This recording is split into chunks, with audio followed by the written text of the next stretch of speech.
hopefully, welcome to the episode. Fingers crossed. Just hedging my bets, bro. But yeah, right.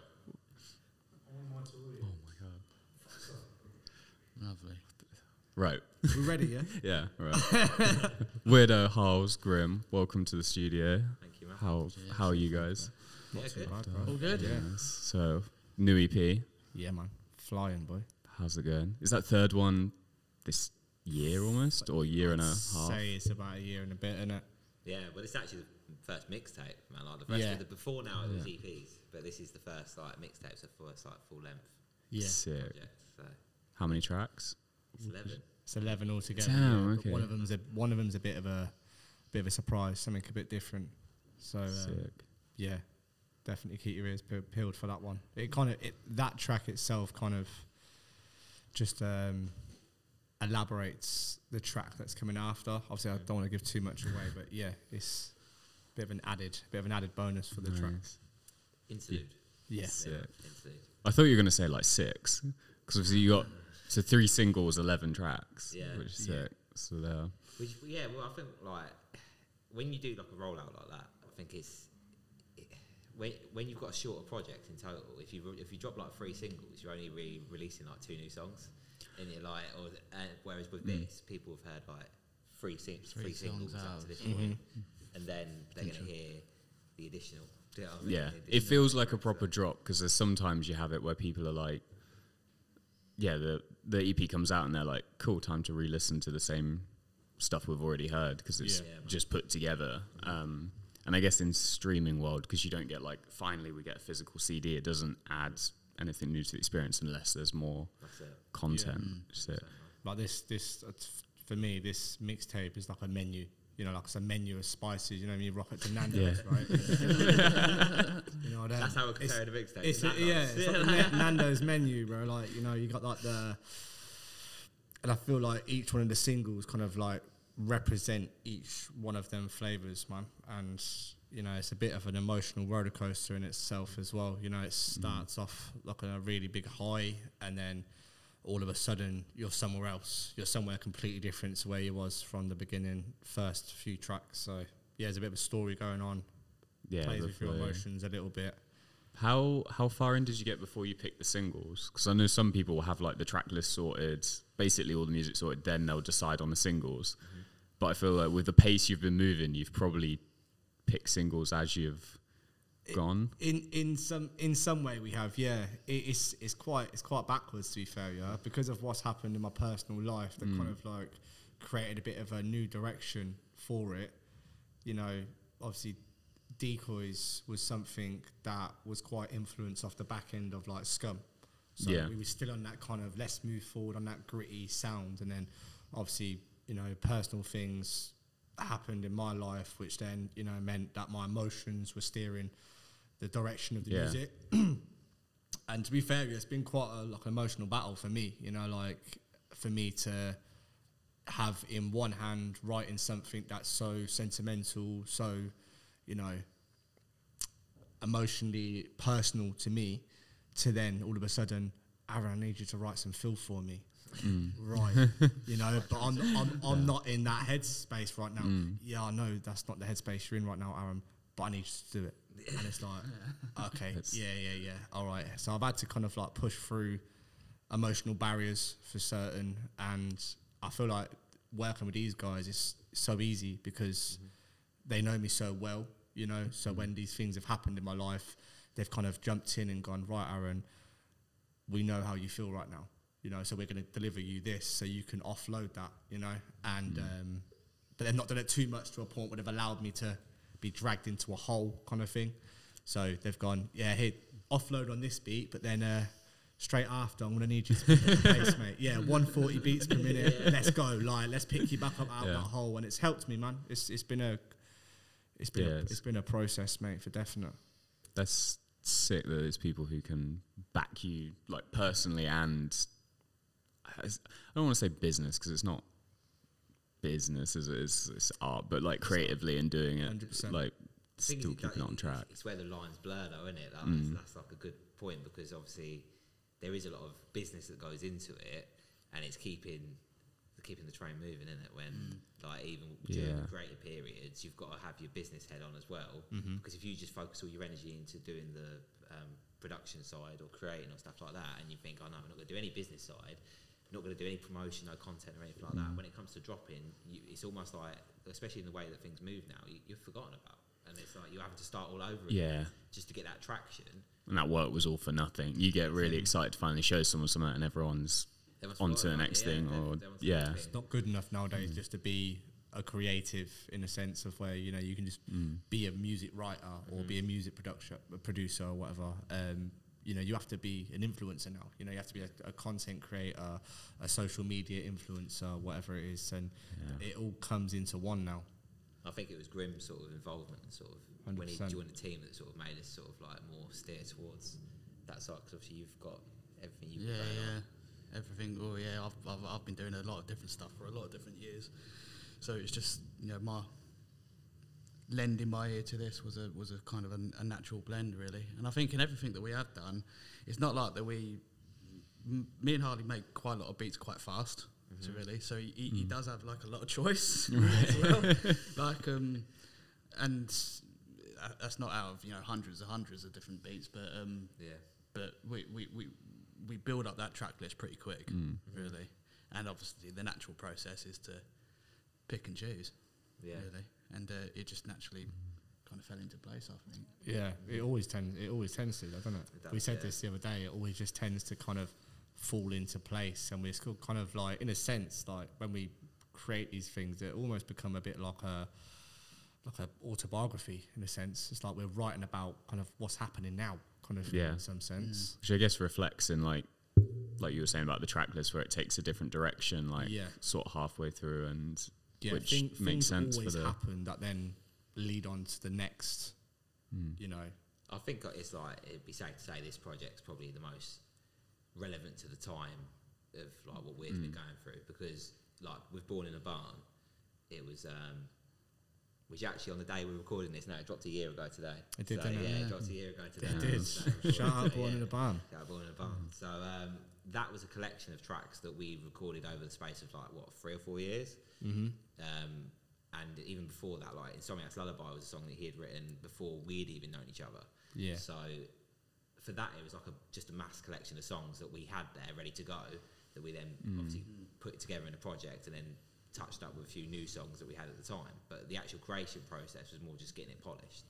Scum was more of it was more of an experimental thing, because it's not so much a personal project at all, in the sense of like, it's more grit in it. It's just it's more just talking about grit. It's more talking about his past and experiences. Scum is just about it's just about grit in it. And it's just something that we wanted people just to listen to and think, this is hard as fuck. Yeah, I mean, and that's what we wanted to achieve out of that. Whereas with this, because of the way, even though you've mentioned earlier about how the singles have been written and released, it is all very relevant. So the songs all come at a pace of where he's at that time. So when people hear it, it's not going to be like, these are songs that we wrote like 2 years ago, 3 years ago. This is what happened like pretty much 2 months ago, 3 months ago. So it's still raw. So I think you can hear that throughout the project, how raw it is. 100%. Yeah, 100%. And as well, like that idea of a journey, did that have any influence on the Black Prince show with the track list? Because it seemed like there was a sort of progression from like what you played at the start of the set towards the end, and it definitely changed throughout from sort of stuff that seemed a bit more like they could have been older tracks and more youthful side of you to like the now, and then because throughout the middle of the set it kind of like slowed its pace down a bit before we then picked it up towards the end. So you're right, it's a lot like that. What we're aiming to achieve here is, you know, like you say, like it's just like a roller coaster. It picks you right back up to the top, and then just where you feel like you've sussed the whole thing out, that drop comes. It's not going to depress everyone. No. It's just initially when you start listening, it's like you're riding a high, you know, and then it kind of the more it progresses, the more downbeat it becomes, and it starts to tell like a bit of a story to why these first tracks came about. you know, and it kind of makes sense at the end. It kind of makes sense and it resonates. But I think the thing is as well, like we've tried to keep it in a way where it's, even though they're like deep tracks, and even with the release of James, obviously it don't get much deeper and personal than that. And but even if with the beat structure and that, it's a 140 BPM track. Do you know what I mean? It's over like a more of a drilly pattern than it is anything else. We wanted to keep it still like it's got a bop to it. And that sounds really, it sounds really weird to say when you're dealing with a song like that. But it's almost like if you go into like a deep song, like a song that's got about like a dark matter or anything like that, and it's all really sort of slow, drawn out, you're sort of absorbed into that. Whereas in a way, you're sort of almost tricking the listener because they're bopping their heads to it, but the lyrics that are being presented to it are exactly that. Really deep. We've tried to do that throughout the project. Yeah, in fact, when you sent me the 2 beats, there was one of that was slightly slower, and there was one that was slightly faster. Both very, when you're listening to them, you can see how you'd write something quite sentimental to either of them. You know, but straight away I was like, nah, like it's, you know, pick at the pace on it still let the lyrics be personal and resonating, but just keep still to have that. a bop to it. Yeah, you know what I mean? Yeah, which is what I was kind of thinking when you said about like, or you said about them not letting you get too like exactly into it without it like falling you in a hole. It's sort of finding that balance, so it still, I guess makes sense as a whole 11 track mixtape rather than it suddenly like really, really slowing down and changing entirely for 2 or 3 in songs. theory, if you kind of like, you know, if you listen to it, we could have divided it in half and go, with small projects, and it still would have worked out exactly the same. But the way it's actually been patterned out is it actually tells a story from start to finish, where it's kind of like you experience Weirdoe, and then towards the end, you're then introduced to Aaron, which is the person behind it all. You know what I mean? Not behind the lyrics. Yeah.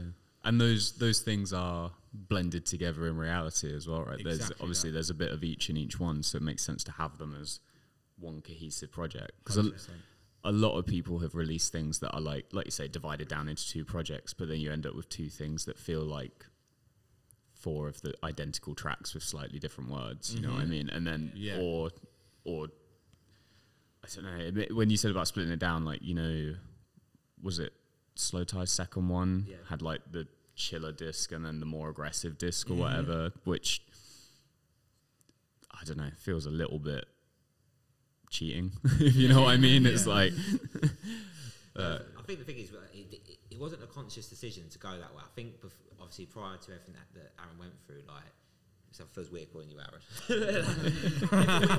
Everything we went through, like, we had an idea when we came off the back of Scum, like the 3 of us sat down and we were having a chat about like where we wanted to go next, and we had an idea that we wanted to introduce more Aaron to it again, because prior to us, you know, rebranding and doing all the stuff we originally did before Born in the Barn was rolled out, there was fans of his more conscious rap and conscious hip hop stuff, and it was just like, okay, we want to reintroduce that. How are we going to do it?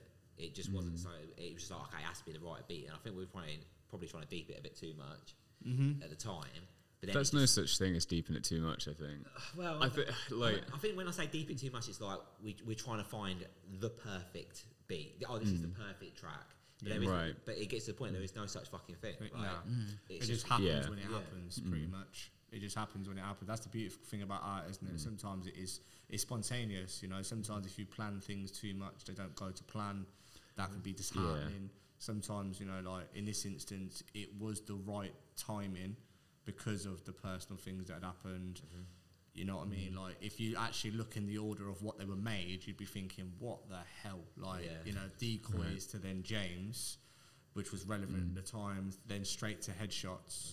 And it's like, you've gone from gritty to, you know, personal to back to gritty, gritty, upbeat, and it's like that's what I meant by it's been a battle with emotions, man, most of the time. Yeah, that's sort of like, even the way the Headshots was made. Like we pretty. I'm not gonna lie, man. We got to a point where we'd shot the video with Ren, shout out Ren. Every time. We shot the video for decoys, and we knew we were going to be rolling out decoys, and obviously because Aaron was going through his own personal shit, like we were like, we need another song, but we need another banger. We can't drop anything. We had other songs, but we didn't have a single. And because obviously our normal pattern of rollout is normally we drop like the song that's more like, you know, like the fucking wacky tongue-in-cheek sort of shit, and then we'll drop like the grime pleaser, like we don't stuck in the mud, P4, all that sort of stuff. So we wanted a grime banger basically, and we were like, fuck, we don't have one right now. And it's not like I can say to it at the time, I couldn't tell him like, right, yeah, you really need to, you know what I mean, you really need to write this now, bro. But it actually, you know what I mean, once again, fucking George saved the day on that one, because he started the beat for Headshots, and it just so happened that we actually had a throwaway track that we were going to do for Scum, that we had some bars. You had the chorus for, didn't you? That was developed into the Headshots chorus. Yeah. But bro, like, I remember we were going to Amsterdam, weren't we? And we were literally like shitting it because we were like, right, we need to have a song in like. I think we'd even booked to do the video before we knew had the song. Damn. Okay. Holy shit. Yeah. That's. I think it was like that. Yeah. I was bricking it because I was sat in Amsterdam, and he's like, Aaron, you know, we've got to have that whole thing recorded and done in about 4 days by the time we get back. And I'm like, you are joking, aren't you? I'm sat in some calf stone out there. I think we kept on saying that, but you didn't write a single bar that day. No, I probably didn't speak a single word, mate. I was in my own little world, but that's it. That's what happens in Damn, mate. You know what I mean? But it was a good little distractor, if anything. You know, like that little trip away with these two. It was a good distractor for definite. And then by the time I came back, I'm still riding that high, you know, like we've been away and we've had a good laugh and stuff. And I think that just kind of is exactly what I need to be able to come back and go, right, yeah, grime banger, no problem. Yeah. By the end of that week, I think we had it recorded and pretty much finished within the same week. So damn. It was miraculous, mate. Honestly, it was just in the nick of time. And then it turned into it's now turned into one of our most popular songs. So, you know what I mean? Sometimes these things just happen. Good example of sometimes plans don't go to plan. You know, sometimes you just have to ride it, man, and just go with it, and the best usually happens, mate. As long as you've got faith, you know. Yeah, it's that little bit of pressure that can squeeze it out. Honestly, I work well with pressure, mate. Honestly, I do. And the thing is as well, like, obviously, I know he's sitting there and I'm blowing smoke up his ass. Because obviously, when I remember having a conversation with Ren, I was like, okay, we need to pattern up this video. But I can't tell you what the song sounds like because we ain't done it yet. I was like, but here's the beat, bro. Like, you know what I mean? And then I sent him like the beat with the hook on it, and then it was like the beat with like a verse and a hook, and we ain't got a second verse. Yeah. So you've got the song with bits. Yeah, because I got that version where it's like the hook right at the end. Because when but Azim sent it to me and didn't tell me that it was like, because I was asking him like, what do I need to know to do like lights and stuff? And he was like, now it all makes sense now, I know that. But he sent me that version. I thought you were doing some mad experimental shit of just having like no words at all for like the first half of the song. Yeah.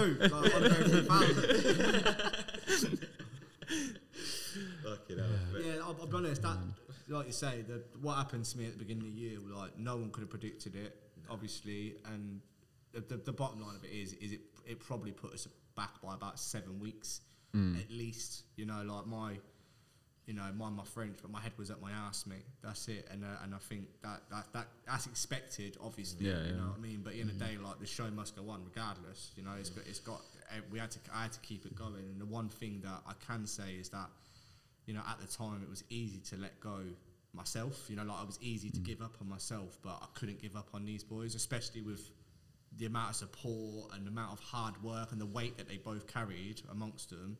You know what I'm saying? If anything, like, I wouldn't be able to do it without them, really. That's the truth of it. We hit some struggles, man, because George has also lost his stepdad at the end of last year. Yeah, well, literally the month before. So we were both going through some deep shit at the exact same time. Yeah. Really. So we'd gone from a high, we'd all been on this high at the end of last year, because we're like, right, we dropped Scum, it's smashing it, people are loving it, rah, rah, we've got all these big plans, and then fuck me. Do you know what I mean? Like, it's like double whammy. Everything just all happened at once, and we're like, shit.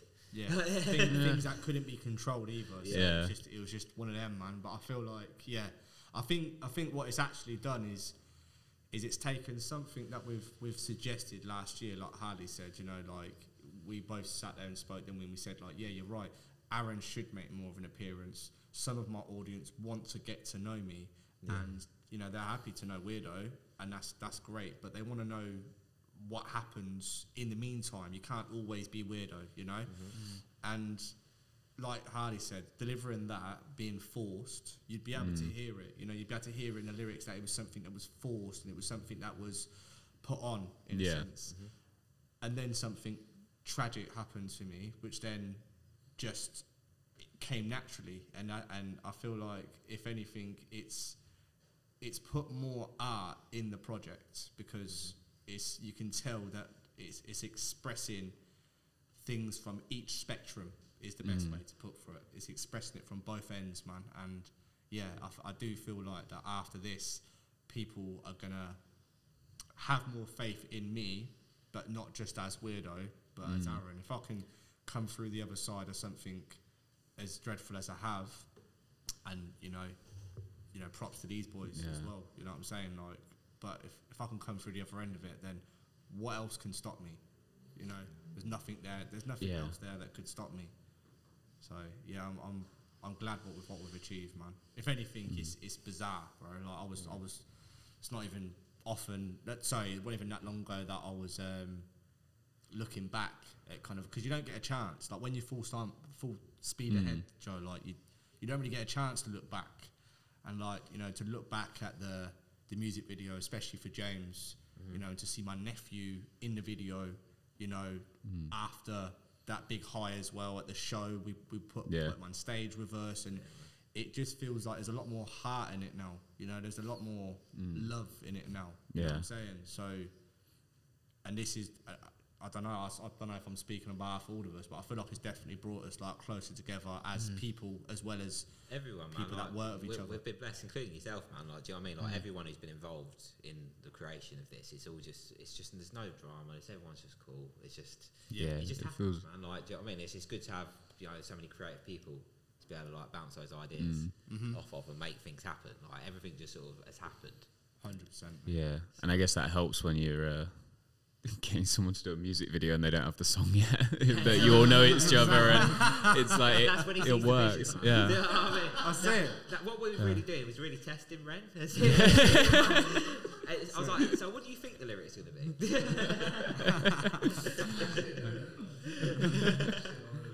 But I why the verses were so, you know, where's the verse? didn't have it, bro. But I guess having that team counteracts the aspects of like how, like the pace at which you work, which benefits because it means you can be dynamic, you can roll with the punches and release stuff still timely. As I guess some other artists, they might have wrote something like James, and then it doesn't get released for 3-4 years, and then goes through 3-4 years of small tweaks, and then by the time it comes out, it loses that raw edge to it, and then relevant, in a sense, you know what I mean? Like, with it being dropped so short, in theory, it's shortly after. It was about 5-6 months after.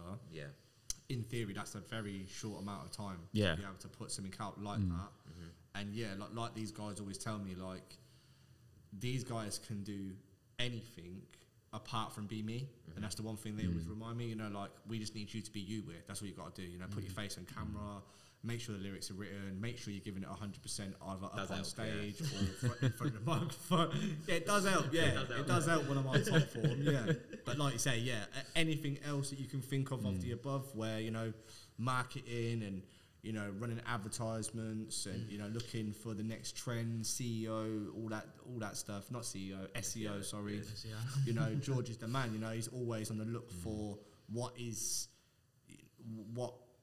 what avenue can you go down for, you know, content creation, and, you know, what's working right now, what's going to get the song heard, you know. And then obviously you've got Harlz in the background that does pretty much everything of the above, you know what I mean? He does the producing, the sound engineering, and I can't even sit here list off the jobs that he does, to be fair with you. But yeah, it's a good dynamic because it takes more pressure off me, and at least I can just focus on getting music. Verses written, you know what I mean? Getting the actual lyrics written for the song. And as well, like, I guess the being fast and dynamic and having the team, you probably, by the time you get to the point of like releasing or like performing, you're still hyped on what you're creating. Oh yeah. As like everyone's been through it, where like by the time something comes out, you're like, I'm 10 miles away. I'm like, all right, cool. Yeah, I know what you mean. It's quite funny because when we were rolling out, like getting ready for the Black Prince show,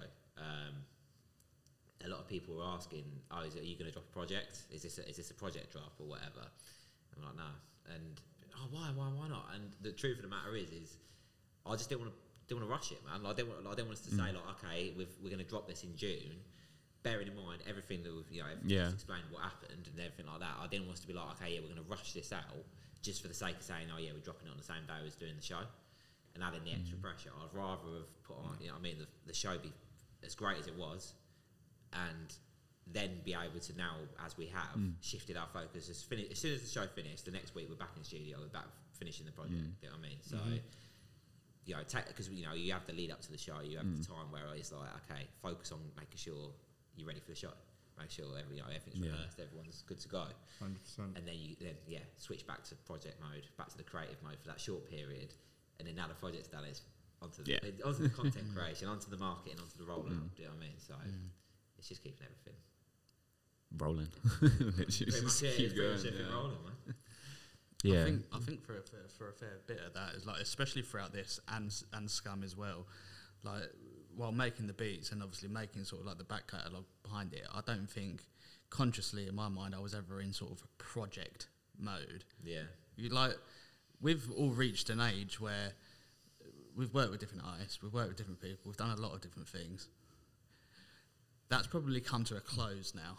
We've probably learned, we've established where we want to be, and this is kind of it, really. Yeah. Like for us, we've done and dusted, and we've learned that sort of lesson. So we're just like making music, and with the team as it is, we know where that eventually falls. 9 times out of 10, it falls in his hands. And plus as well, like just to add on what George is saying, it's like I've always found like when it's easy, it doesn't feel like work at the time, and because we get on so well as people, and we've all just got common interests when it comes to what we do. It's just easy, There's no politics. It's not often we ever get into disputes that aren't easily dealt with. It's just easy. Which is what that's like the goal in life now, is it? Like, to just, everyone wants an easy life. Yeah. Life's stressful enough as it is, bro. Yeah, you don't need any extra bollocks. Yeah. But yeah, because I was curious, how did the trio form? Because from my perspective, coming sort of like after Rem was already in the team, it seemed like you guys had known each other since you were all like 3 or 4. But that's probably not the actual. We were 9, weren't we? Okay. 9, yeah. Yeah, 9. Me and George. Come on. Yeah, me and George know each other since we were 9. 23 years. Yeah, so damn. But in terms of how I met Weir, because George met Weir through me, but I knew who he was through his JDZ video. So I'd seen his JDZ, and so I knew who he was for a long time, and I saw the stuff he dropped after that, and it was just one of those ones, I like followed him on Instagram, was watching what he was doing or whatever. And then I ended up seeing some bird, basically. That he went to school with. That's the truth of it. That's the truth of it. Seeing some bird that he went to school with, and then she suggested to check him out, and I was like, cool. Like, what, he's Northampton based? And she was like, yeah. And then when I checked him out, I'd seen that I think he'd like made some bits and bobs beforehand that I'd like scrolled past, and I was like, oh, man, I didn't realise this guy was Northampton based. I thought he was from elsewhere. Hit him up. It just turns out he's a really nice guy as well. So it was a bonus. So, we went round there, started working on something straight away, didn't we? Yeah, well, our first session, I think I think it was like a few of us, wasn't it? Yeah. There's like a few man in there. So I think we would end up just making a beat. Like, we were just sort of like, it was more just like meeting each other, innit? Like, it's hard to, none of us knew who the fuck each other were, basically. It was just getting the dynamics and how it was going to work out. But it wasn't until after that session that I sent him a pack of beats that he then wrote the first proper song that I was going to forget, weren't it? and then we recorded it the following week, and then we dropped it like a couple of weeks later, didn't we? And then that was when it all started sort of coming together. Yeah. But in the back end of it, like me and George have, George has been doing his own thing for a long time, like building his website, and well, you can explain what you've been doing. Yeah, well, I've run multiple sort of like businesses that no one really knows about, if I'm honest. But I've been doing that in the best part of sort of like 10 years now. I've got a marketplace that has in the region of about 50 to 60 vendors in the minute called You're Like a Musician, all sample pack sort of stuff. I've been doing that for a long sort of time. And when these guys first started to work together, that was my main focus, and it still is a big focus of mine now. But that has always ring true with me, is the fact that I've got that's operational, that does make a good amount of money. I'm not in this for a paycheck.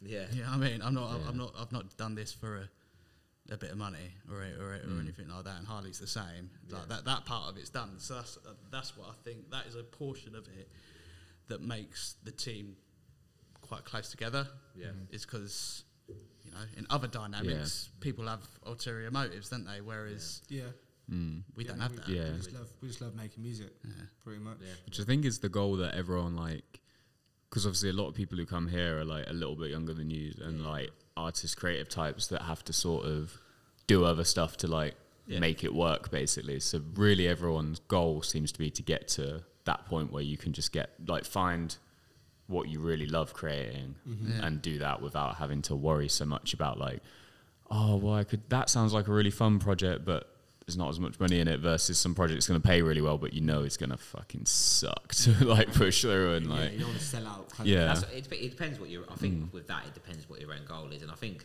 whatever avenues people take, I think they just need to realise that there's repercussions with everything. So if you take a route that's going to be, as we said, what you could call a sellout route or something like that may give you your 5 minutes of fame, but then it's going to kick you in the arse later on down the road. Yeah, mate. You've got to weigh out the pros and cons. It's like anything. Do you know what I mean? It's just you just have to weigh out the pros and cons of it. But the thing is, I think if you just if your main goal is just to be your main goal is just to be, I want to be a rich fucking rapper or whatever. Yeah, if that is your only goal and you just want to get that advance and you want to fucking and do all this shit that you think happens, but it's all a myth. Yeah, exactly. If that's your main goal, you're not going to have the longevity of a career. I'd rather be known in years to come as especially as a team, as people who made fucking albums, not people who just dropped a song. Wouldn't be good enough, just one song doing really well. Yeah. You want to be an album artist, man. Like people when people respect things like a fucking Kendrick album or J. Cole, whatever. Yeah, when they pull one of those albums out and they're like, that's a fucking sick album. Not that's a banging song. Do you know what I mean? I think that's the difference, man. If you've got longevity in your career and you've got a goal and you're not trying to think too much about I want to be here. But you've got to get to that stage, man. Do you know what I mean? And you've got to set a realistic target for yourself as well. And originality as well. I feel like originality is something that just goes over people's heads nowadays. People don't realise that they are just another sheep in the herd. Yeah. Just barring the same as all the other sheep are, and you've got to be something else. Yeah, there's a weird thing that kind of happened where I guess back in the day, if you were doing all the sort of alternative genres, you were probably the only kid in your village, so you stood out from normal people. But now in a world where it's connected to the internet, so it kind of feels like you can be in the most unique genre or style of whatever you're doing, whether it's music or anything, but there's going to be 100 others like you. And then explained it for me, Joe. Yeah, honestly, I remember when I was a young kid and that, writing bars, it was just something we did. Just writing grind bars, just something we did. None of us ever wrote these things to be I'm gonna go stand up there with the greats. It was more time. It was just about trying to be the best in the ends. That was the truth of it. You just want to be the best in the ends. You want to be better than the person that was stood next to you. But then eventually, like you say, the internet became more of a thing, and the world became a smaller place. And all of a sudden, you're having to compete with the person in the next county, in the next country. You know what I'm saying? And that's where it's hard to stand out. That is why when people do listen back at our music, and the thing that makes me laugh is people try to compare people to other people, where for some reason when people compare me or what we're doing to somebody else, we seem to get multiple names. So therefore, they're not actually comparing us to anybody, because if it was the same name, it makes sense. But because it's multiple names... Well, they're comparing you to other stuff they like. True. So it's more of a reflection of them being like, I listen to this and I can pick out this Song small part sounds that's like. probably like to someone else is a detail that like I might not even pick up on. Yeah. And I'll draw something else that I can relate it to. 100%. Which hopefully means you're not copying people, which is a good thing. Like exactly that. But at this moment in time, right now, like when we're in this position where we've just finished the actual recording of the project, so I can honestly say, like, I struggle to listen to anything else at the minute bar this project, just because I feel like I don't want to get sidetracked on anything else. I don't want to have any other influence or start comparing. Yeah, because subconsciously you start doing little things, and then you look back and you're like, oh, I know why I did that, and it's because I looked at that, or that got in my head, and I'm thinking about that. But then at the same time, at the same time, I'm getting excited because now I'm thinking, oh yeah, we're going to get back to the studio and start creating again. So then I'm starting to think, what's the next step from here?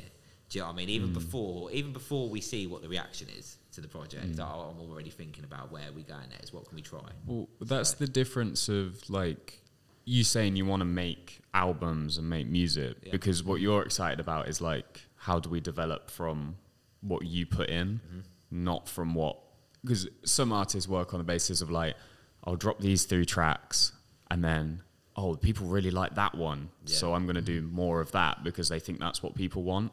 And then you end up getting sort of pulled around, and then you get those people that you're like, seem promising, but then you look at it and you go, oh, I see what you're doing. You're trying to appeal to just people please, rather than just expressing yourself or putting out something that's like authentically you. We've had that already. We've had interrupting voices that have, you know, said to us previously that, you know, people don't want to hear Aaron. Like basically, that was like the overall message that we've had from some people. But then it's like, okay, if that is the case, then why are all these other people saying that they do?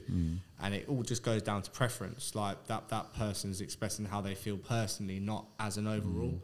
And that's where, I'm so glad that this is like the first like body of work that we've been able to kind of involve that in, and brilliantly, might I add. Do you know what I'm saying? Like we've done it brilliantly. So I'm happy about that. Yeah, man. Yeah, no, I think, you know what I mean, done all right. Done all right. Not too shabby. It's kind of the way it is. I think when you've not even mapped out like the next sort of like project or anything like that, because obviously like Harley says, we're in that stage now where this one's done, we can start creating for fun now, you know, back and doing what we do. A lot of the loops and things like that I've sent to Harley, sent over to him, everything that he's turned down, I package into a sample pack and sell them. So like it goes to him first. If he doesn't want it, it goes to someone else. It's never turning machine, man. It's never turning machine. Yeah. That's it. Are we announcing the date? Have we said the date? Let's announce the date, man. Let's go. Yeah. Oh, you announced the date, bro. 23rd of August, my bro. 23rd of August. That's good. Yeah. Not long. Was It Worth It is the name of the mixtape, and I feel like it is a brilliant pick. It was something that actually, in fact, I feel like you actually suggested, didn't you? Was it worth it? Yeah, I was trying to think about this the other day. I can't even remember where the fuck it came from. Like, it came to my head like even before James passed and that. But then I think after James passed, I think the title became more relevant. I just want to add, that keeps happening to us. I don't know what it is, but there's just something in the air. There must be some type of, I don't know, some type of sign or signal or whatever it is, because it's happened to us. Like even as far as Ren's involvement in the music video for James, like we never even told Ren that it was going to be a single. We didn't even know it was going to be a single at that point. No. But then Ren, like me, and thankfully came through to my brother's wake, and he filmed it. You know, we did a really luxurious job of the wake, not your kind of typical type of wake. It's, you know, big fancy ballroom, everyone, you know, looking dapper. And it just added to the theme of this music video, and that was just completely unplanned. It was just something that just happened, and it happened for the best. So that's, you know, 2 or 3 times that's happened to us in the last few months, where something's gone unplanned and it's just worked out for the better in the end. Well, you performed it. Yeah. And then we were out in the car park, and Ren had already come up with the idea for the music video. What you see? Calm down, Ren. That's it. So, so many things happened in like without it being planned, and it's, I don't know. Sometimes it makes you think, doesn't it? Sometimes, you know, once a coincidence, twice could be a coincidence, or 3 times. You know, I don't know. Yeah, maybe something's happening. Maybe there's something in the air. You know, I don't know if you believe in the you know, the spirituality and all that, but it could be something like that, Joe. You never know, mate. You never know. Maybe the angels were in our favour. I don't know what it was. But yeah, man. I guess that's just part of just having a good group of guys, right? Yeah. Like just being around people who you're meant to, you just click with, and you are just giving you what you need at 100%. the right times, and they're all invested. Yeah. And it just leads to 100%. I don't know, 100%. whatever you want to call it, whether it's spiritual or Yeah, that's it. I don't know what it is, Whatever. but I don't know. I've just, when I've looked back at it, well, there was another one we pointed out the other day as well, wasn't there? That happened. One of the songs that were made. I forgot which one it was.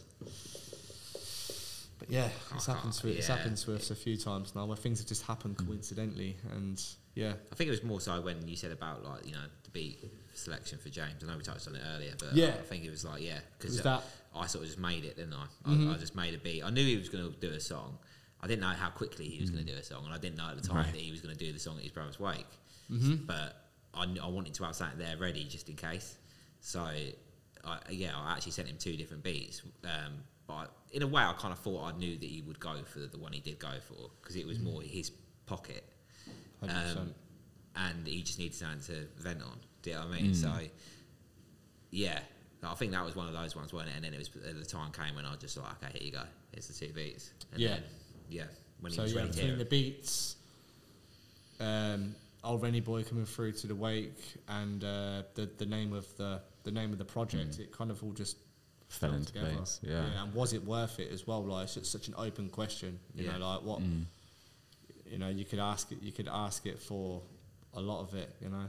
I think that's why. I think that was why it came into my mind, because it could be asked like, what was you know what I mean? What's that relevant to you? Do you know what I mean? Yeah. Like, when you look back, do you ask that question when you've achieved everything you want to achieve, or have you ever really achieved everything you've wanted to achieve? Yeah. And, you know, like, I think it's fair for me to say that we ain't had the easiest of lives. So I think when him to sit back and ask that question at that time of his, you know, his career now, it just seemed. It seemed very relevant. You know what I mean? Yeah, it's like even the song for James. It's like I was, you know, we got to the end of it, and I'd not even thought about what the song was going to be called. And I sat there and Aaron, and he's turned around to me and said, "The bottom line of it is, Aaron, it doesn't matter what you call this song, it's always going to be known as James's song. So why not just call it James?" And it was one of the best decisions we've ever made, because now, you know, there's no hiding it now. Everybody knows. Like, you read the comments, you know, I've got strangers on the internet saying, "Rest in peace, James, rest in peace, James." And, you know, as you know, the show bloater that he was, mate, and trust me, he wasn't. He was not shy of a camera or a microphone, same as me. Like I know he'd love it. You know, I know he'd love the fact there was so many people that knew about him, and, you know, listened to a song that was dedicated to him, man. So I'm so buzzing. One of the best decisions we've ever made. And it's not just like, you know what I mean, when you look at where it's being listened to from, like, it's all over the world, man. Like, it's taken, you know what I mean? All over the world, man. Taking a Northampton lad and now projecting it all over the world, you know what I mean? Which is essentially that's what it's all about, isn't it? It's using your platform to project your message. So which is fucking sick. That's It's it, man. pure Yeah, and simple. I mean. Fuck. Trust me, bro. You've also got to have a good release strategy. You've also got to have a good release strategy. Have a good release strategy. I think that's a separate conversation. I think over anything. Yeah, I feel like it. Maybe there's nothing spiritual, or magical, or just creative process. It's just that he's figured it all out and hasn't explained. Yeah, that's it. It's actually I was wondering very who designed. this guy is. He's the guy with the plan, and he's good at that. He is certainly good at that. I think that just comes from your trial and error, though, really, isn't it? Like, you know, George has been through a lot of trial and error in areas that we haven't. Yeah. So, you know, if anything, George has kind of like created like a fast track ticket for us. If anything, he just kind of like skipped us to the end of the queue and gone, right, this is where you need to be focusing your efforts. George getting getting jumped after this, like getting kidnapped for information. Do you know what I mean? Like, Giving away secrets. Yeah, that's it. Fuck Weirdoe, George is the guy. We're dropping address in the comments. But it is true, man. Like, do you know what I mean? Like, even with like the release of, I know we keep on going back to James, and it feels quite important because it's such an important track on the project. But James isn't the type of song you'd normally release as a part of a rollout for a project, it's a single, especially when you're following Decoys and Headshots. But Decoy is a fucking mental song, like in terms of lyrical content. Yeah, well, I think it just set, because it was the last single, it set the seed for people to wonder what, because I guess if you just base the EP as someone who was just from the outside being like, okay, so he's released Decoys and Headshots, you kind of get a sense that you know what the rest of the EP is going to sound like. Yeah. And then you throw in something like James, which kind of makes you wonder, there's going to be something more to this. And also because you've got that blend of it being very deep lyrics, but still a bop, like you say. Yeah. It kind of represents the two sort of halves that are going on in one song, while also being like the sort of the most important one, from what it seems like. So it kind of gives you through the singles, it gives you sort of the perfect taste for what's the EP's actually, or the mixtapes, or it's going to be representative and where the project's going, and it's hard. Where like you guys say, are from at. a writer's perspective, it's hard to avoid it. If you get what I mean, like it's hard to avoid. Even when you're writing to like some upbeat things, like it's quite hard to avoid a subject like that. You know, so even when you listen throughout, there's like almost clues. Like there's clues about James, if that makes sense. Is that, did you say that's right? Even in Headshots, man, there's even references in Headshots. In Do you know what I mean? Headshots. That are made, Yeah, because it's so gassed up though, people aren't necessarily going to straight away get what he's saying. But obviously, when I was recording it, because I remember hearing it, and when you first heard it, I didn't even say it to you at the time. But at first, I thought, is this verse too personal for a grime song? Do you know what I mean? For this type of song, because of the first verse, the way it is. When he then wrote the second verse, which the first verse was written obviously prior to James passing. yeah, and then the second one was after. Yeah, I was thinking, is this too personal to be on this song? But then when it all came together with the ad libs and the way it all sort of pieced together, that sort of like, that was gone, and it works. Do you know what I mean? It just works. But yeah, no, I mean it's difficult to judge sometimes, man. Do you know what I mean? Like, especially when you're in it at the moment, and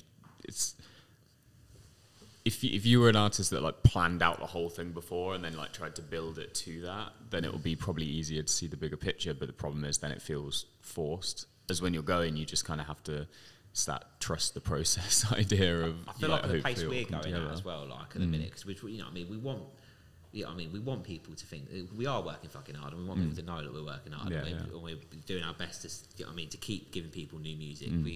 There hasn't been a month since March which we haven't dropped. February actually, because we dropped the Decoys.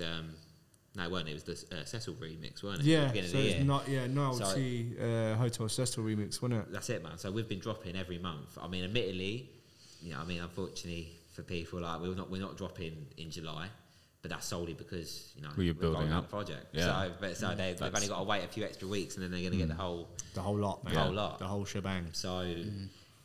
We want people to know that we're active, and we're about to drop something we're really proud of, man. Yeah, I think one of the interesting things about this particular rollout strategy is that you got the first two songs, which are very much gassed up sort of songs.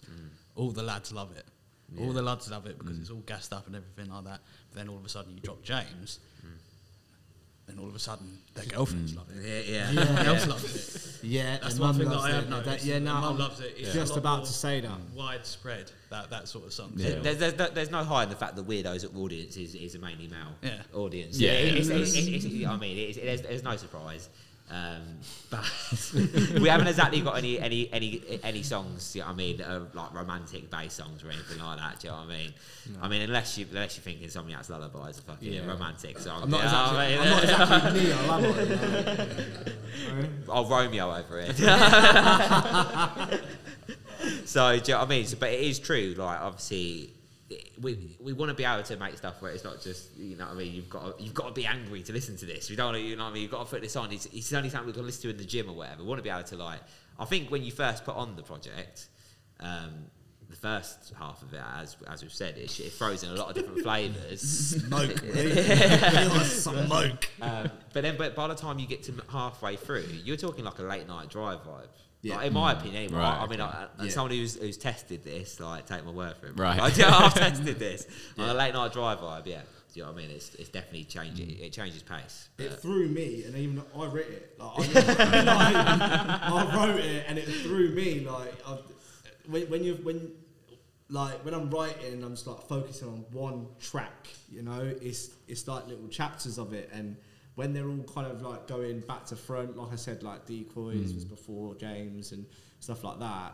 You kind of just focus on one track. And it was only, last week, wasn't it? That was the first time that I've actually sat with you and listened to the whole thing start to finish. That I even knew what to expect. I saw the set list in front of me, and it still got me. Like, it still threw me. Yeah. So I would. Because there's that element of it just being more than the sum of its parts, right? Where it's sort of... It's when you'll ride that high, and then... Next thing you know, you'll be in your car having that late night cruise, and the music's definitely going to be fitting the settings 100%. It's like Weirdoe into your lo-fi playlist. It's so hard, man. Having to describe something without actually giving too much away. I didn't realise how difficult this was going to be. But I just want to tell you all about it, like, properly, but it's hard, man. Yeah, man. I think it's going to surprise a lot of people. I think in a good way though. Like, I don't think it's not going to throw too much of a curveball. They're like, what is that? Do you know what I mean? But at the same time, it is. Yeah, I think a lot of people are going to be like, do you know what I mean? But even people that might not necessarily be into the genre of music we make, or whatever we want to label the type of music we make, like hip hop, you know what I mean, rap, grime, whatever. I think even now that they'll find something on there that they'll be able to vibe to. Forget about genres on this project. Yeah. It's a project. It's a body of work. That's the best way to say it. Well, it's when people start saying that, like, I tend to just think like it's finally at a point where it's like you've found it becomes a Weirdoe project, not a grime project, because people aren't genres. You know what I mean? Like, as much as they try to be, so it's like all the best art when they drop something and people go, that's what makes someone's album good, is the fact that you can only get that thing from that album. Yeah. When people get artist, isn't it? Yeah, you're giving a part of yourself, and that does obviously contain elements of different influences, because I mean any musician would be lying if they were like, I only listen to one genre. That's like bullshit. And if you do say that, bro, you're very limiting yourself. Yeah, you know what I mean? Bro. Yeah. Because there's only so far you can take that, and that's where it rears back to what we were saying earlier about longevity in your career. If you're not willing to adapt and not even adapt, you don't have to change your whole fucking sound. But you know what I mean? Like, but if you've got to move with the times, man, or you've got to bring some, like, obviously a big thing at the minute is obviously the whole nostalgia thing. People are all going mad over, especially on like the TikTok era of like using nostalgia tracks in their beats and all this sort of stuff. Yeah, to, you know what I mean, and people are fucking loving it. Right. But recognition thing. Isn't yeah, that's it, man. But it's if you do that in a really interesting way. In example, JPEG Mafia, Danny Brown. Do you know what I mean? Yeah. Fucking, they smashed doing that, and they've, you know what I mean, using like Milkshake by Khalid, but it's such an interesting way that you wouldn't think. But even like Kendrick, like you look at what Kendrick's done, he's basically just brought back a style of hip hop that hasn't that kind of went underground for like West Coast, man. That's it, West Coast original sound style, and he's brought it back as like a throwback, and he's modernised it, and he's adapted with modernising it, and that's fine, but. You know, that's what makes it original. The fact that he's been able to bring it back and modernise it. And I think the thing that we've missed out in that sentence that he said a moment ago as well is being willing to adapt is one thing. Being able to adapt is another. And some people, you know, some people are really good cyclists, and then other people can do triathlons. That's the difference. Yeah, you know that makes so there's having that range, difference, bro. Like if you've got a strong suit and you feel like that is the only suit that you're ever going to have, I'd say run with it. Run as far as the eye can see with it, but just know that when it comes down to the running race, you know the runner's going to win. If it comes down to the cyclist going to win. You get what I'm saying with this. Well, it's about finding your strengths and your weaknesses, you know. And for some people, for everyone, it's fucking different. And there's that thing of just we made our own race. That's what we did. We made our own race, mate, and we're racing amongst ourselves, man. Which as well is like when you said like we were talking about like adapting to the times, but then you said about Kendrick bringing something back. That's not adapting to the times. He just did what he was. You got to follow your nose. He was obviously inspired by that and went with it. He's reminding people of something that's great. Do you know what I mean? He's reminding people of this is actually fucking. Let's be real about it. I might be saying this because I'm in my 30s, man, but this is better than the shit that's out now. Do you know what I mean? Like, and he's just reminding people that this was a golden era. Do you know what I mean? Yeah. And I feel like for instance, okay, you know what I mean. We are like in the scale of things. I say we're in our 30s, man. Do you know what I mean? Like, that's the truth of it. Like, we're not trying to pitch We're out to be the next Central City because he won't appeal to that audience because one, he's not the right age. Do you know what I mean? The things he's talking about aren't going to be relevant to that age bracket. Do you know what I mean? And if we just make ourselves look like fools, bro. Do you know what I mean? Like, if we you become a bit just like it's. Regardless of age or whatever it is, it's just trying to be something you're not. Exactly, man. Whereas you see someone like Potter Paper, who's got so much respect because he's just real. Do you know what I mean? And what he talks about is just... There's a lot of them. Kano, Getz. Yeah, that's it, man. You know, like even people like Merkston. You know, like you look at Merkston from UK, and you can't get Merkston anywhere else. Do you know what I mean? He is just who he is, and you know, like the numbers aren't the same, but he's still rubbing shoulders with the same people. He's still getting the same opportunities and whatever. But it's just, you know, like he's not trying to play that numbers game because there's only two avenues you can take. You can either run with the balls, or you can just create your own race. Also, respect is a big thing in this game, man. I feel like sometimes not even sometimes, all the time. I'd much rather that, like, as a team, as whatever, like, I'd rather be respected. Even if we like, rather than walking through our career trying to fuck people over, I'd rather us have respect. So when people like know they're working with Weirdoe or whatever, they know it's, you know what I mean, it's going to be it's all love and it's no bullshit. Yeah, do you know what I mean? And it stops being about fucking like numbers and followers and things like that. Because I think it's easy to get caught up in that and being like, oh, well, I can't really talk to that person because they've got 20 more followers than me or whatever. But when you think about it, it's like you still, if you flip it on yourself, you're like, I'm sure you see artists with like lower numbers than you, and you're still just like, they're doing something fucking cool though that's interesting. It's just, the thing is, I feel like sometimes artists get the wrong impression about that shit. Like, sometimes people like message Weir or message, I'm sure you've had it as well, message me or whatever, and like if I can talk from my own experience, it'd be like they want me to give them a beat or something like that, and even back in the day, bro, before I charged for beats and all that sort of stuff, before I actually put like a price on my name, do you know what I mean? If I didn't do that, they'd get all like shirty about it, and they'd be like, "Oh right, yeah, you don't want to help the little man," and all that sort of shit. And it's like, bro, who the fuck was helping me, man? Like, do you know what I mean? Who's the guy who was helping me, man? Like, I wasn't bitching to someone else going, obviously, but you just don't want to help me because you're arrogant or whatever. You don't, or you think you're too good to work with me. It's not because I think I'm too good to work with you, bro. It might generally because I've got other shit going on. Or I might because I've got my head focusing something else. It's not because I'm just being a prick. It's like the same thing. Like, we will get like people like sending raps and stuff like that, and they will get like a message, "Oh, have you checked this out? Have you checked this out?" And they'll be like, "Bro, it's not like it's, you know what I mean? It's like any job. You walk into your job on a Monday morning or whatever. Yeah, you go through your email list. Yeah, you're gonna go and see what your latest like report or whatever it is. You're not gonna see about the fucking cupcakes at the fucking lunchroom. Do you know what I mean? Like, that's not gonna be the first email you click on, bro. Do you know what I mean? So it's just about, you know what I mean? It's just you got to just make your own lane, man. You got to just do your own thing and I think that's the mentality we've all got now. Is just, do you know what I mean? Like, that's when I put it out there as well. I'm really picky with features.